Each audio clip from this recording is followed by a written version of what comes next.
Firebase लगाने का तरीका ये है, मैं गया अपने फायरबेस पे, यहाँ पे मैंने किया ऐड प्रोजेक्ट। ऐड प्रोजेक्ट का मतलब है मैं नए प्रोजेक्ट के साथ फायरबेस लगाने जा रहा हूँ। अगर आपके 2 प्रोजेक्ट होंगे तो आपने हर दफ़ा यहाँ से आके नया प्रोजेक्ट बनाना फायरबेस। हाँ हाँ, तो यही है, आपने प्रोजेक्ट इधर एक बना के रखा हुआ ये, और आप इसको फायरबेस लगाना चाह रही। एक प्रोजेक्ट के साथ मल्टीपल फायरबेस अकाउंट नहीं हो सकता। एक प्रोजेक्ट के साथ मल्टीपल फायरबेस अकाउंट नहीं हो सकते। मल्टीपल फायरबेस के साथ एक प्रोजेक्ट भी नहीं हो सकता। मतलब ये एक फायरबेस के अकाउंट के अंदर मल्टीपल ऐप्स हो सकती हैं। मतलब आप, मैं क्या करूँ, एक ऐप बनाऊँ, ये इसको कनेक्ट करूँगा फायरबेस के अकाउंट पर। मैं कल को एक दूसरी ऐप बनाता हूँ, नया Ctrl+Shift+P करके एक नई ऐप बनाता हूँ, उसका नया नाम रखता हूँ। मैं कहता हूँ सेम फायरबेस इस ऐप को भी लगे, वो भी लग सकती है। मतलब एक फायरबेस अकाउंट को मल्टीपल ऐप्स लग सकती है, बट एक ऐप को मल्टीपल फायरबेस अकाउंट नहीं लगेगा। ठीक है। अब मैंने क्या किया, सबसे पहले आया, मैंने कहा यार इधर एक प्रोजेक्ट क्रिएट करो। अभी एक एक हमारा केस है, हम एक प्रोजेक्ट बना रहे हैं, एक ही वो बना रहे हैं। इसका नाम रख रहा, मैंने कहा फायरबेस, और यहाँ पे कह दिया इसको डेमो। ठीक है, ये हमने सिर्फ इसका एक सिंपल नेम देना होता है। यहाँ से हमने इसको बंद कर दिया। ठीक है, ये क्यों बंद किया, क्योंकि अभी हम इसमें कोई गूगल की ऑथेंटिकेशन नहीं लगा रहे, वो आपने लिखवाई है। ठीक है, गूगल ऑथेंटिकेशन आप नहीं लगा रहे, अगर लगाते तो हम इसको ऑन करते। ये बाद में भी ऑन हो सकता है, ज़रूरत नहीं है कि अगर हमने अभी बंद कर दिया तो बाद में नहीं होगा। इसके थ्रू हम अपने एनालिटिक्स मेजर कर सकते हैं। फायरबेस के पास एक सर्विस है, फायरबेस क्रैश सर्विस। वो क्या होती है, जब ऐप लाइव हो जाती है ना, लाइव होने के बाद अगर हम उसको अपनी ऐप के साथ अटैच कर देते हैं ना, तो हमें नज़र आता है कि कितने यूज़र ने ऐप खोली, कितनों की ऐप क्रैश। हो सकता है आपको, आपके पास ऐप सही चल रही हो, आप यूज़र को इंस्टॉल करवाओ, जब यूज़र इसको ओपन करे तो ऐप क्रैश हो रही, मतलब खुलती बंद हो रही है। तो क्रैश के थ्रू हम डिटेक्ट कर सकते हैं वो कहाँ पे क्रैश हो रही है। ये हमारा सिंपल प्रोजेक्ट ओपन हो गया। हम गए यहाँ से फायरबेस इसके ऊपर, फ्लटर के ऊपर, फ्लटर पे गए, ये दोनों हमारे पास इंस्टॉल है, फ्लटर भी इंस्टॉल है, CLI भी इंस्टॉल है। हम गए नेक्स्ट के ऊपर, हमने पहली कमांड पकड़ी और इसको जाके चला दिया अपने, इसको हमने बस चला दिया जाके प्रोजेक्ट में। सही है, ये ऑटोमेटिकली कन्फिगर करता रहा। इसने कहा ठीक है, ओके ठीक है, ये खुद ब खुद पैकेज गेट कर रहा था।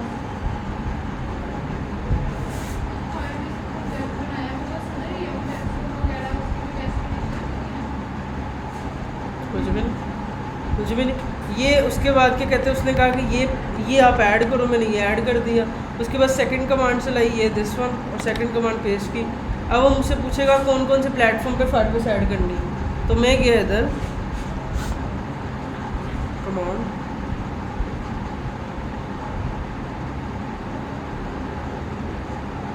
अच्छा अब हो सकता है, अब एक चीज़ हमने चेक करनी थी, हमारा फायरबेस का अकाउंट कौन सा लगा। इस टाइम मेरे पास जीमेल के मल्टीपल अकाउंट है। ठीक है, अब आपने कौन से अकाउंट के साथ फायरबेस अटैच करनी है उसको नहीं पता चलेगा। हम सबसे पहले करेंगे फायरबेस लॉगआउट। हम जिसके साथ भी लॉगिन हुए हैं मैं लॉगआउट हो जाए, मल्टीपल फायरबेस अकाउंट हो सकते हैं। मैंने किया फायरबेस लॉगआउट। उसने कहा कि आप अरहम सर्वर की मेल यूज़ कर रहे थे, बट इस टाइम जो मैं यूज़ कर रहा हूँ मेल वो है arham@devzin@gmail.com। ठीक है, तो अब मैं यहाँ पे लिखूँगा फायरबेस लॉगिन। ठीक है, फायरबेस पे लॉगिन करना पड़ेगा। वो लॉगिन क्लिक करूँगा, फायरबेस लॉगिन, वो क्या करेगा, कह रहा है क्या मैं इसको लॉगिन कर लूँ।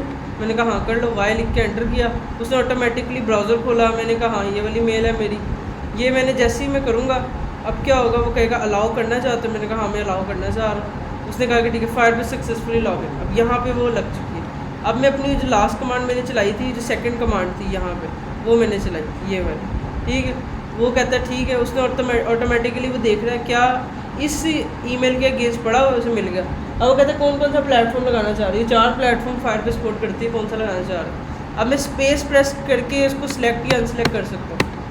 आप पैरों की से ऊपर नीचे हो रहा हूँ। अब मैं कहता हूँ एंड्रॉइड पे लगा दो, iOS पे लगा दो, मैकओएस ना लगा, वेब पे लगा दो, ये 3 प्लेटफॉर्म लगा दो। एंटर किया, एंटर करूँगा, अब ऑटोमेटिकली सब पे प्रोजेक्ट बनाना शुरू कर। इधर तक कोई इशू एनीथिंग, कुछ भी नहीं किया, मैंने सिर्फ वही कमांड्स फॉलो की हैं, ऑथेंटिकेट किया है। इन फ्यूचर अगर किसी को आपको इशू आता है, फायरबेस अपना कोई मेथड चेंज कर लेती है, आप गूगल करो आपको पता चल जाएगा। एक आधी वीडियो देखोगे आपकी, ये सिंपल प्रोसेस से ये लग जाएगा, ये कोई मुश्किल काम नहीं है। ठीक है, अब ये कमांड लाइन इंटीग्रेट हो रहा है हमारे ऐप के साथ। अभी क्या कहते हैं, ये iOS की कॉन्फ़िगरेशन कर रहा है। आया, उसके बाद ये एंड्रॉयड करेगा, फिर मैक उसकी वेब की करेगा। ये करने के बाद हमारा फायरबेस अटैच हो जाएगा। सही है। अब हम क्या करते हैं, फायरबेस बनाने के साथ हम क्या करेंगे, हम फायरबेस पे यूज़ करने जा रहे हैं अब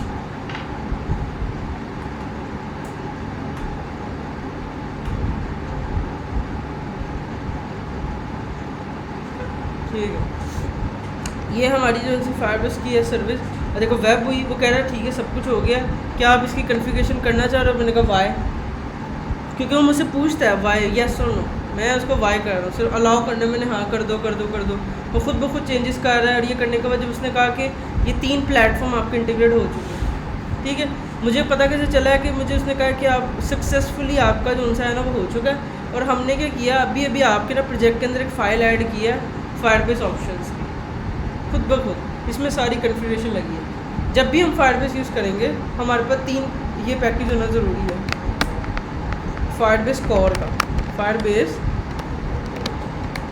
कोर ये वाला पैकेज क्या है, हमें ज़रूरी होता है जब भी हम फायरबेस को प्रोजेक्ट पे लगाते हैं। मैंने इस पैकेज को कॉपी किया और अपने प्रोजेक्ट के अंदर गए और यहाँ पे आके इसको मैंने यहाँ पे ऐड कर दिया। उसके बाद हमें अब फायरबेस के ऊपर हमारे पास मल्टीपल सर्विसेज होती हैं। फायरबेस कोई एक सर्विस का नाम नहीं है, फायरबेस क्या नाम है, फायरबेस में हमारे पास मल्टीपल सर्विसेज आती हैं। अच्छा, नेक्स्ट वो कहता है कि आपने क्या करना है, अपने मेन डॉट डार्ट की फाइल में जाके ना ये ऐड करना है, ये जो वो कैड, ठीक है। ये 3 स्टेप थे। हमने पहले में क्या किया था, हमारे पास ये CLI वगैरह इंस्टॉल होना चाहिए था। सेकंड में हमने ये 2 कमांड्स चलानी थी, प्लेटफॉर्म सेलेक्ट करने थे। और जो लास्ट स्टेप था उसमें क्या था, वो कहता आपने अपनी मेन डॉट डार्ट की फाइल के अंदर ये लाइन मेंशन कर देनी है रन ऐप से ऊपर। अब मैं गया अपनी मेन डॉट डार्ट के अंदर, रन ऐप से ऊपर यहाँ पे आके मैंने इसको ऐड कर दिया। अब यहाँ पे ये अवेट लगा तो मुझे मेन मेथड को एसिंक बनाना होगा और इस पॉइंट को डाल देना, ठीक है। अब ये पैकेज इंस्टॉल हो रहा है, फायरबेस का पैकेज इंपोर्ट होगा। मैंने इंपोर्ट किया है फायरबेस कोर का पैकेज और ये इंपोर्ट हो रहा है, जो भी हमने फाइल बनी थी ऑटोमेटिकली फायरबेस ऑप्शंस यहाँ से इंपोर्ट हो रही है। सही है, ये हमने इंपोर्ट वोट कर लिया। ये करने के बाद अपने प्रोजेक्ट को रीरन करना है एक दफ़ा। आपने प्रोजेक्ट बंद करना है, चाहे एंड्रॉयड हो, चाहे iOS हो, चाहे कोई भी हो। फिर आपने क्या करना है, एक दफ़ा प्रोजेक्ट को स्टार्ट करने के लिए रन एंड इन दोनों में से आपने स्टार्ट करना है, ठीक है। ये हमारा फायरबेस का प्रोजेक्ट अगर सक्सेसफुली चल गया, इसका मतलब हमारी फायरबेस लग चुकी है। अगर ये कोई रन होते टाइम एरर आया, इसका मतलब कि हमारी फायरबेस सही सक्सेसफुली नहीं लगी। सही है, इधर तक कोई इशू, फायरबेस हमारी अटैच हो गई। सही। नेक्स्ट, अब फायरबेस के ऊपर हमारे पास कोई एक सर्विस नहीं है, फायरबेस बेसिकली मल्टीपल सर्विसेज का नाम है। इस टाइम ये देखो, मैं इसको रिफ़्रेश करता हूँ पेज को, यहाँ पे अभी क्या लिखा हुआ है कि iOS, एंड्रॉयड, वेब, यूनिटी और फ्लटर। ये इसका मतलब है इधर अभी तक कोई भी ऐप नहीं रजिस्टर्ड हुई है। मैं क्या करता हूँ, पेज को रिफ़्रेश करता हूँ, पेज को रिफ़्रेश करता हूँ, देखता हूँ कि अगर पेज रिफ़्रेश करने के बाद यहाँ पे कुछ आ जाता है, इसका मतलब मुझे नज़र आएगा कि मेरी एंड्रॉयड भी रजिस्टर्ड है, iOS भी रजिस्टर्ड है और वेब भी रजिस्टर्ड है। अभी कोई भी रजिस्टर्ड नहीं है क्योंकि अभी हमने पेज रिफ़्रेश नहीं किया हुआ। अभी हमने रजिस्टर कर चुके हैं वहाँ से और अभी इधर पेज पर रिफ़्रेश कर रहे हैं ताकि हम देखें कि हमारी फायरबेस और ऐप कनेक्ट हो चुकी है। जैसे ही पेज रिफ़्रेश होगा हमें पता चलेगा।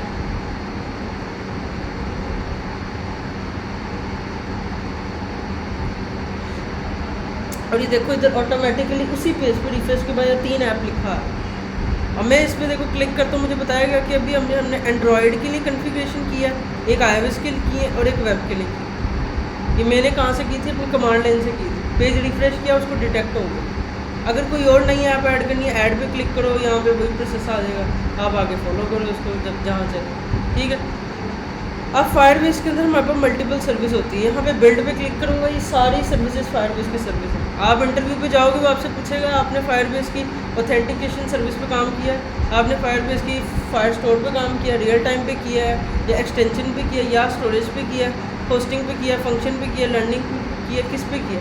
या वो यहाँ से जाएगा इंगेजमेंट के ऊपर, वो पूछेगा क्या आपने मैसेजिंग पे किया है, क्या आपने रिमोट कन्फिग पे किया, एडमो पे किया, क्रैश लेटिक्स पे किया।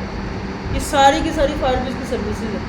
मतलब ये हर सर्विस का एक मकसद है, ठीक है। ये सर्विस आप वन बाय वन एक्सप्लोर करोगे वक्त के साथ साथ। या अगर आप किसी सॉफ्टवेयर में काम कर रहे हो, कहते हैं कि हमारी ऐप क्रैश हो रही है रियल लाइफ में, वो क्रैश हो रही है, वजह क्या है, क्यों क्रैश हो रही है, तो आप उस टाइम एक्सप्लोर करोगे क्रैश लेटिक्स को फायरबेस पे लगाने के लिए। क्रैश लेटिक्स क्या होता है जिसके अंदर हमें पता चलता है हमारी ऐप क्रैश किस रीज़न से हो रही है। वो ऑटोमेटिकली रियल टाइम पे चेक करेगी कि ऐप क्यों क्रैश हो रही है, कितने यूज़र डाउनलोड कर रहे हैं, कितने यूज़र कर रहे हैं। डायनामिक लिंक आपको जब ज़रूरत पड़ेगी जब आप किसी बड़ी ऐप पे काम करोगे। डायनामिक लिंक होता है कि जैसे मैं आप दराज ऐप ओपन करता हूँ, मैं उधर से कोई प्रोडक्ट सेलेक्ट करता हूँ, मैं कहता हूँ यार ये वाले शूज़ बड़े अच्छे लग रहे हैं, मैं कहता हूँ यार बासित को उसका लिंक भेजता हूँ। मैं क्या करता हूँ वहाँ एक डिटेल पेज खोला होगा, वहाँ से क्या करूँगा उसका लिंक होगा, वो लिंक इसको भेज दूँगा। वो लिंक क्लिक करेगा, अगर इसकी सिस्टम के अंदर एंड दराज ऐप नहीं पड़ी होगी तो वो क्या करेगा उसको प्ले स्टोर पर ले जाता है कि आप इसे डाउनलोड करो। और अगर इसके सिस्टम में दराज ऐप होगी वो उसको डायरेक्ट दराज ऐप खोलता है, उस पेज को खोलता है, उस डिटेल को दिखा देता है। तो ये सारा कुछ पॉसिबल है डायनामिक लिंक के साथ। ठीक है, मतलब इस टाइम हर सर्विस का कोई ना कोई मकसद है फायरबेस में। ऐसी कोई सर्विस नहीं है जिसका कोई मकसद ना, हर सर्विस का मकसद है। जो मेजर सर्विस है ना जिसकी फायरबेस को सबसे पहले जिन्होंने बुनियाद रखी है वो है ऑथेंटिकेशन और स्टोरेज। ये 3 सर्विसेज जो बहुत पॉपुलर है, जो फायरबेस के लिए बहुत कॉमनली यूज़ होती है। जैसे ऑथेंटिकेशन सर्विस क्या होती है, जब हम किसी ऐप पे लॉगिन साइनअप करते हैं। अभी तक हमने क्या किया था, API से लॉगिन साइनअप किया था। API से क्या होता था, हम पूरा एक प्रोसेस बनाते थे, हम सारी लॉगिन साइनअप करते थे। बट फायरबेस से भी सारा कुछ हो सकता है। अब कितना ईजी है मैं आपको दिखाता हूँ। यहाँ पे क्या, हर दफ़ा जब भी कोई सर्विस सेलेक्ट करेंगे वो कहेगा स्टार्ट करो, मैंने कहा स्टार्ट करो। ये 1 टाइम पूछेगा हर दफ़ा शुरू में, ठीक है। मैंने कहा गेट स्टार्टेड, कम ऑन। अब वो कहता है आप कौन कौन सी सर्विस अपनी लगाना चाह रहे हो, क्या आप ईमेल पासवर्ड लगाना चाह रहे हो, क्या गूगल, क्या ये, हर किसी को अपना प्रोसेस है उसका। मैं कहता हूँ सिर्फ मैंने अभी क्या लगाना है, ईमेल पासवर्ड, और उसको सेव करना है, ठीक है। अभी मेरी कौन सी सर्विस ऑन है, सिर्फ ईमेल पासवर्ड की। यहाँ से मैं और ज़्यादा सर्विसेज ऐड कर सकता हूँ। यहाँ पे मैं देख सकता हूँ मेरी कितने यूज़र रजिस्टर्ड है, सही है। अभी कोई यूज़र रजिस्टर्ड नहीं, ऐप मेरी रन हो चुकी है, इसका मतलब ये मेरी फायरबेस लग चुकी है, ठीक है। अगर ऐप ही रन ना होती इसका मतलब मेरी फायरबेस लगी नहीं, ठीक है। अब मैं जाता हूँ अगले सीन की तरफ। अब मैं क्या करता हूँ, यहाँ पे क्या करता हूँ, बनाता हूँ मॉडल, यहाँ पे बनाता हूँ व्यू, और यहाँ पे बनाता हूँ कंट्रोलर, ठीक है। MVC पैटर्न लेके जा रहे हैं। अब मैं क्या करूँगा, एक छोटी सी ऐप बनाऊँगा जिसमें से मैं लॉगिन करूँगा फायरबेस के थ्रू। फिर वहाँ पे एक पेज होगा जहाँ से डेटा ऐड करूँगा, एक पेज होगा जहाँ से डेटा गेट होगा, ठीक है। एक छोटा सा स्टोर टाइप होगा जिसमें यूज़र अपनी प्रोडक्ट का नाम देगा, उसकी छोटी छोटी डिटेल देगा, और एक पेज के ऊपर वो ग्रिड व्यू की शक्ल में हमें नज़र आ रहा हो, ठीक है। इससे हमारा ग्रिड व्यू हो जाएगा। उस ग्रिड व्यू के अंदर ग्रेडियंट लगा देंगे, और जो बेसिक चीज़ें हैं पॉपअप वगैरह वो भी लगा देंगे, सही है। एक ऐप के ऊपर हमारे सारे फीचर अप्लाई हो सकते हैं। मैं गया यहाँ पे, मैंने अब सबसे पहले क्या किया, अपने मेन डॉट डार्ट के अंदर गया, और यहाँ पे अपनी पूरी जितनी भी मेन मेथड है ना इसको मैंने यहाँ से उड़ा दिया, सही है। और यहाँ से मैंने क्या किया, जितने भी कमेंट्स हैं इसको भी यहाँ से डिलीट कर दिया, ठीक है। इसके बाद अब मैं क्या करता हूँ, मैं कहता हूँ होम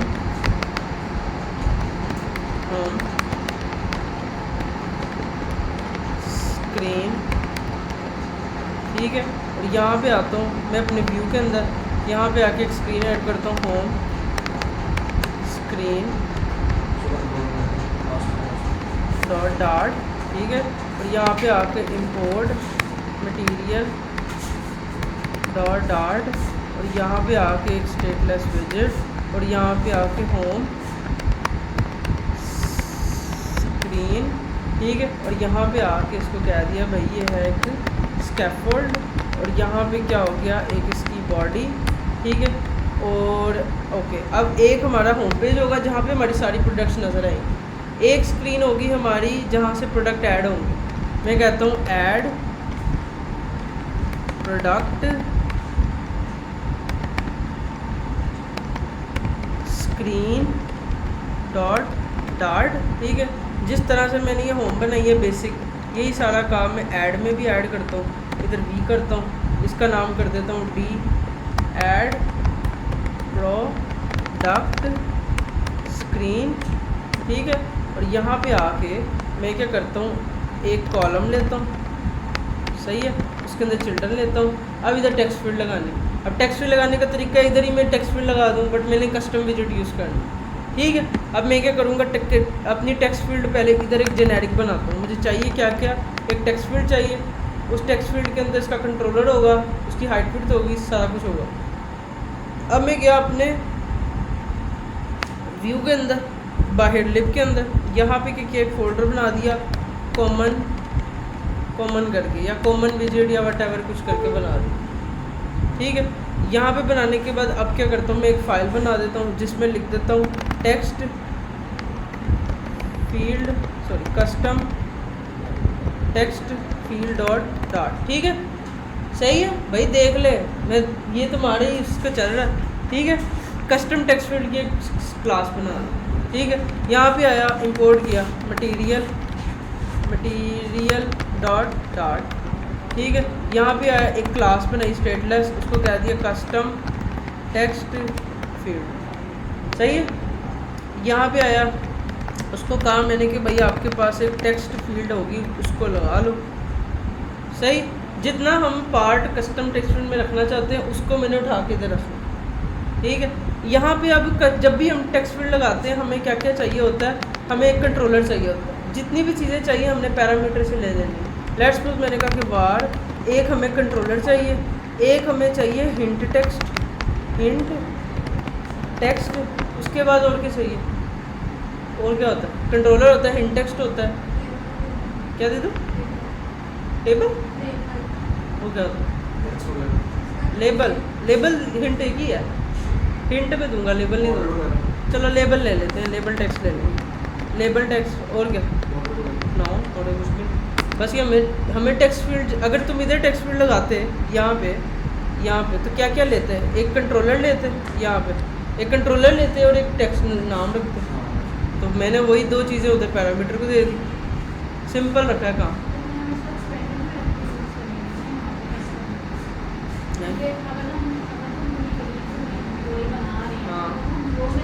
हाँ, फिर वहाँ काम हो तो पॉसिबल है ना, ज़रूरी तो नहीं है कि वो खाली इसके लिए हो एक्सपेंडेड।